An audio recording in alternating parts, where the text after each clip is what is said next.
If you're feeling frustrated because your tennis isn't really improving in the way that you want, keep watching this video because I'm going to be explaining 3 simple things that you can work on that are guaranteed to improve both your forehand and your backhand, and they're guaranteed to help you play better in matches. Now, before I explain what these 3 things are, it's really important that you record yourself playing a match and watch what you're doing, because I find that most club players playing at the 4.5, 4.0 and 3.5 level, they think they're doing these things, but when you watch them back, they're clearly not. So it's really important that you record yourself and get data and honest feedback about what's happening, so then you can make informed decisions about what to work on within your practice. So I'm going to explain the 3 most common technical problems that I see from players that send me videos for analysis, and also that I see from players that are playing tournaments at different levels. Now, if you're a 3.5, it's basically guaranteed that you've got all 3 of these problems. If you're a 4.5, it's probably just going to be the last one that you need to focus on.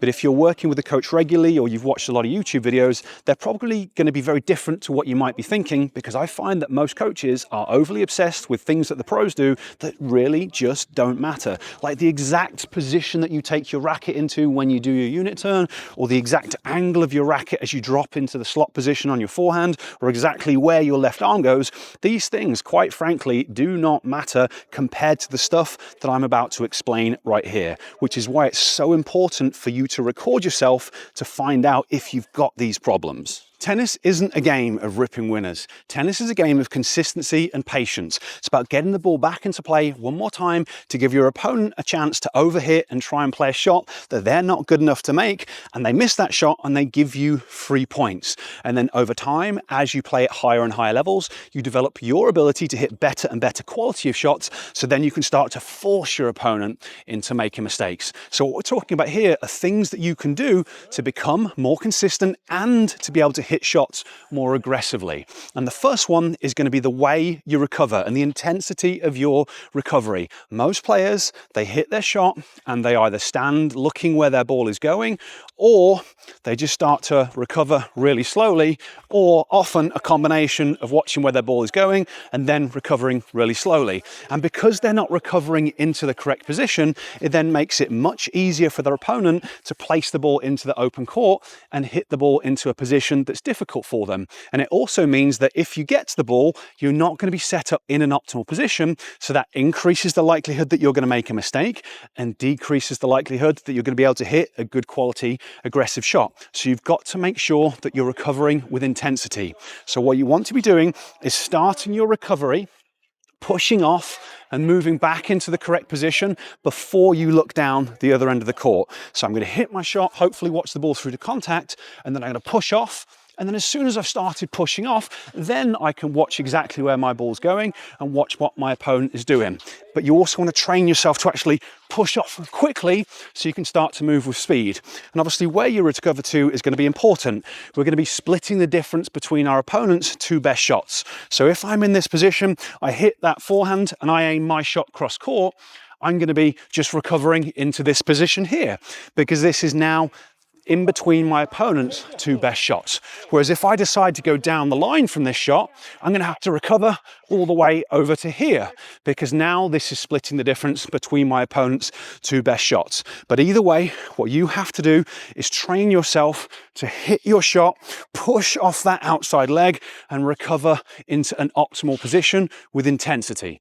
And that brings us to the next problem, which is either not doing a split step or not doing a split step at the right time. Now, if you're a beginner, you shouldn't be focusing on the split step, but I don't make my content for beginners. I make it for 3.5, 4.0, 4.5 club players that are really trying to find a way to break through to the next level. And at those levels, you should be doing a split step on every single shot. And the reason you should be doing that is because doing a split step on every shot helps you to react more quickly so you can get to more balls. And that's obviously the most important thing on every shot. And then secondly, it helps you to have more time so that you can get set up in better positions, and that then makes you more consistent and lays the foundations for developing better technique and being able to hit better quality, more aggressive shots.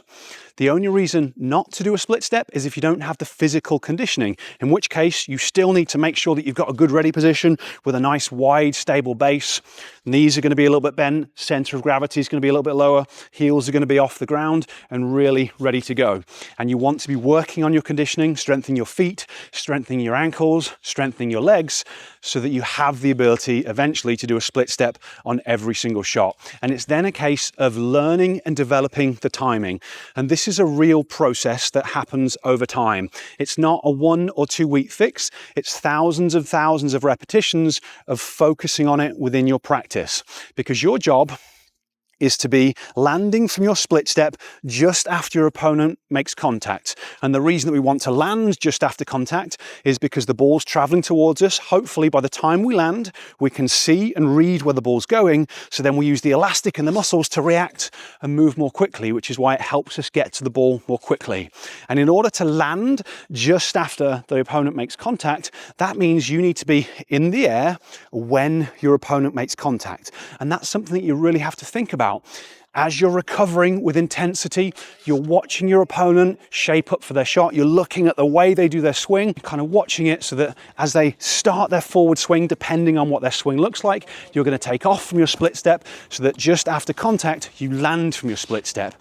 And the exact way that your opponent does their swing, how big their loop is, how big their forward swing is, the precise technique is going to affect how you think about things when you take off and when you land. So you really have to think through it over and over again.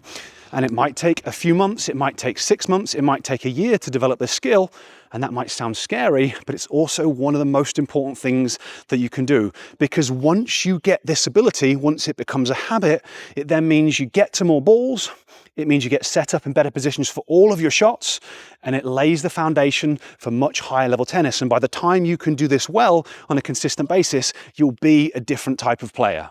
And that brings us on to our third and final problem, which is not setting up in optimal position in time for your shots. High-level tennis is all about setting up in the best position possible and being balanced, because that gives you more options available to you and it lets you hit a better quality of shot. If you don't get set up in the right position in time, it increases the likelihood that you're going to make a mistake, it reduces the quality of shot that you can hit, and it actually prevents you from developing your technique. And there are 3 common issues that I see. The first one is players not recognizing the short ball and moving forwards quickly enough. But what's more of an issue is players not recognizing the deep ball and moving back quickly enough. For all of our shots, we've kind of got an optimal contact point and optimal contact zone. And for most players, it definitely isn't up around shoulder height. Yeah, it's possible to hit great shots from shoulder height and above, but most players can't do it. So it's much more sensible to allow the ball to drop into a comfortable position so you can be more consistent. So that's a huge problem. But the biggest problem I see by far is to do with spacing. Players getting set up way too close to the ball. And if you get set up too close to the ball, it prevents you from using optimal biomechanics and prevents you from developing the strokes that you want. I recently watched a 4.5 final. The 2 guys that got to the final, great split steppers, great intensity of the recovery, really smart players. They worked really hard on their fitness, very smart in that sense. But both of them on the forehand and the backhand were just way too close to the ball. And because of that, neither of them had any weapons. So it became an absolute war of attrition and just a long grinding match. Because when you get too close to the ball, it prevents you from using modern biomechanics in an optimal way. For all of our shots, we've got an optimal contact point in relationship to our body. So on the 2-hander, on the 1-hander, on the slice, it's going to be a little bit closer to the body. The forehand is where people tend to have real problems because it's much further away from the body. Now, the height of the ball is going to impact this. When the ball's lower, we can be a little bit closer, but as we get higher and higher up, it gets further away until we get above shoulder height, and now it starts to get a little bit closer again.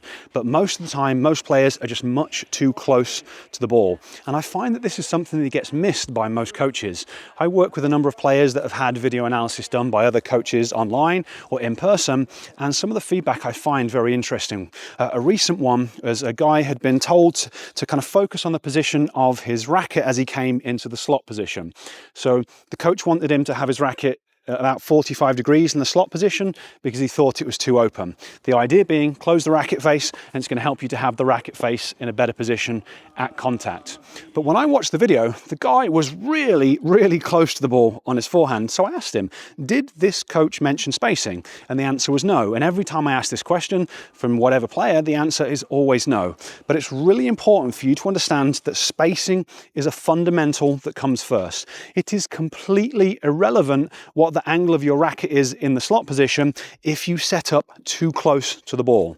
So if I'm this far away from the ball and I should be this far away from the ball at contact, it doesn't matter whether my strings are like this, like this, like this, like this, doesn't matter. The issue is I don't have enough space to use optimal biomechanics. And that means that I have to compensate in some way. And often what that means is I'm going to bend the arm because bending the arm makes me closer to the ball. Maybe I'm flexing my wrist, which opens the angle of the racket face because that helps me to get close to the ball. Maybe I'm pulling off my shot. Maybe, there's a lot of different compensations that can happen, but the underlying problem is getting too close to the ball. So you need to record yourself to identify if this is happening, which it most likely will be, and if it is, you have to work on fixing it. And that's a real process. It just means in your practice, whether it's ball machine, coach, practice partner, rallying, you just focus on setting up further away from the ball. Now, as I've said a few times, you want to make sure you record yourself and identify which one is the problem, so then you can focus on it within your practice. Now, realistically, for most of you, it's going to be all three of them. But the good news is you can work on them all together. Recovery, split step, preparation. But something that's also going to be important is how your body is actually functioning. You've got to focus on the right stuff in practice, but ultimately you're limited by how your body works. So one of the big challenges for players in setting up in the right position is how their visual system functions. Most adult players at a 3-5, 4-0, 4-5 level, their visual systems don't function well enough to allow them to quickly and accurately read the flight of the ball, which then prevents them from setting up in the right position. Another huge issue for most adult players is coordination, especially lower body coordination. I've done a ton of assessments on players, and most players really struggle with the coordination side of things as well. The good news is that you can train and improve your vision and your coordination using brain-based training. So you can basically make yourself into a more skillful player. And if you're a more skillful player and you practice in the right way, that really enables you to take your game to higher levels. So if that's something you would like to learn how to do, I've got a free class that's going to teach you all about it. I'll place a link to it down in the description. Hopefully everything here I've explained makes sense. If you enjoy the video, it'd be great if you give me a thumbs up. If you have any questions, leave me a comment down below. If you haven't subscribed to my channel before, it also really helps me out if you could do that. Okay, thanks for watching, and I'll catch you next time.